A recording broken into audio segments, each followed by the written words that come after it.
So hey guys, pro Kabaddi season 12 నుంచి చాలా interesting updates అయితే వచ్చేసాయి. అండ్ ఈ వీడియోలో వాటన్నిటిని అయితే కవర్ చేయబోతున్నాం. ఈవెన్ ఇన్ని రోజులు ఎక్కడికి వెళ్ళిపోయావన్నా అంటే నాకు ఫుల్ ఫీవర్ అనమాట. అండ్ ఇప్పుడు కూడా ఫుల్ ఫీవరే ఉంది. కానీ ఇప్పటికీ వీడియో పెట్టకపోతే ఇంకా నువ్వు యూట్యూబ్ ఛానల్ పెట్టుకొని దండగన్నా మాకు అప్డేట్స్ ఇవ్వని చెప్పేసి నాకు తెలిసిన కొంతమంది నా పర్సనల్ ఇన్స్టాగ్రామ్ కి అయితే మెసేజ్ చేస్తున్నారు.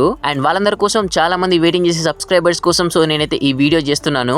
సో చలో ఇంకా అప్డేట్ నెంబర్ 1 వచ్చేసి సో సుధాకర్ అనమాట. సో కబడ్డీ ప్లేయర్ సుధాకర్ అంటే మీకు గుర్తుంటాడు కదా. సో అతని వాళ్ళ ఫాదర్ అయితే చనిపోవడం జరిగిందనమాట. సో అందుకే పాట్నాపల్లి team fans are Sudhakar fans ఎవరైనా ఉంటే గుర్తుపెట్టుకోండి. సుధాకర్ ప్రో కబడ్డీ సీజన్ 12 పాట్నాపల్లి టీమ్ ప్రాక్టీస్ క్యాంప్ లో చాలా లేట్ గా జాయిన్ కాబోతున్నాడు. ఈవెన్ అనూప్ కుమార్ కూడా ఫుల్ పర్మిషన్ ఇచ్చినట్టుగా అప్డేట్స్ అయితే వచ్చాయి. So sad for the Sudhakar. Season start అయ్యే కంటే ముందే వాళ్ళ ఫాదర్ ఎక్స్పైర్ అయిపోయాడు కాబట్టి ఇప్పుడు తన కండిషన్స్ ఎలా ఉంటాయి, తన పర్ఫార్మెన్స్ ఎలా ఇస్తారని చెప్పేసి చాలా పెద్ద డౌట్ అయితే ఉంది ఇప్పుడు ప్రతి ఒక్కరికి అయితే.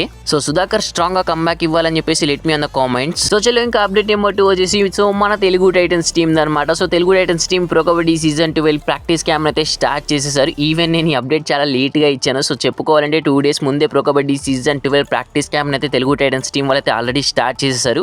ఈవెన్ అందరూ కూడా pro Kabaddi season 12 practice camp Telugu Titans లో అయితే జాయిన్ అయిపోయారు. సో జస్ట్ 1 day బ్యాకే so Telugu Titans team captain even doctor Vijay Malik కూడా pro Kabaddi season 12 Telugu Titans team practice camp లో జాయిన్ అయిపోయాడు. ఈవెన్ ఇరానీ ప్లేయర్స్ మాత్రమే రావాల్సి ఉంది Telugu Titans team practice camp కి. నేను కొన్ని వీడియోస్ లో చెప్పుంటాను, వాళ్ళ దేశంలో వార్ జరుగుతుంది కాబట్టి ఇరానీ ప్లేయర్స్ రావడానికి కొంచెం టైం పడుతుంది. ఈవెన్ వాళ్ళు రావాలని చెప్పేసి గట్టిగా టైట్ చేస్తున్నారు కానీ వాళ్ళ గవర్నమెంట్ అయితే వదలట్లేదు. ఈవెన్ వాళ్ళు కనుక ఒకవేళ రాకపోతే మటుకు గుజరాత్ టీమ్ కి మాత్రం రాడ్ అనే చెప్పుకోవచ్చు, షాద్లు రాడు కాబట్టి. సో వాళ్ళ మీద ఏమైనా అప్డేట్స్ వస్తే నెక్స్ట్ వీడియోస్ లో మాట్లాడుకుందాం. ఇంకా నెక్స్ట్ నెంబర్ 3 అప్డేట్ వచ్చేసి సో తెలుగు టైటన్స్ టీమ్ అనమాట. So this is the Telugu Titans team Jersey for the pro Kabaddi season 12. Literally నాకైతే చాలా నచ్చింది అనమాట. ఈవెన్ కొన్ని సీజన్స్ కంటే ఈ సీజన్ జెర్సీ కొంచెం డిఫరెంట్ గా ఉంది. ఈవెన్ నాకు ఈ జెర్సీ చూడంగానే ఆస్ట్రేలియా క్రికెట్ టీం జెర్సీ ఏదైతే ఉంటుందో దాన్ని కాపీ కొట్టినట్టుగా అనిపించింది. బట్ ఈవెన్ నాకు మాత్రం పర్సనల్ గా చాలా నచ్చింది. ఈవెన్ ఎల్లో జెర్సీస్ ఎప్పుడు కూడా ఛాంపియన్షిప్ నే కోరుకుంటాయి. మరి చూడాలి ఈసారి ప్రో కబడ్డీ సీజన్ 12 లో తెలుగు టైటన్స్ టీమ్ ఈ ఎల్లో జెర్సీతో కొత్తగా కప్పు కొట్టి మరి మన చరిత్ర సృష్టిస్తారా లేదా అని చెప్పేసి let me on the comments. So that's it guys. కొంచెం అప్డేట్స్ అయితే లేట్ అయ్యాయి ఫీవర్ వచ్చినందుకు. సో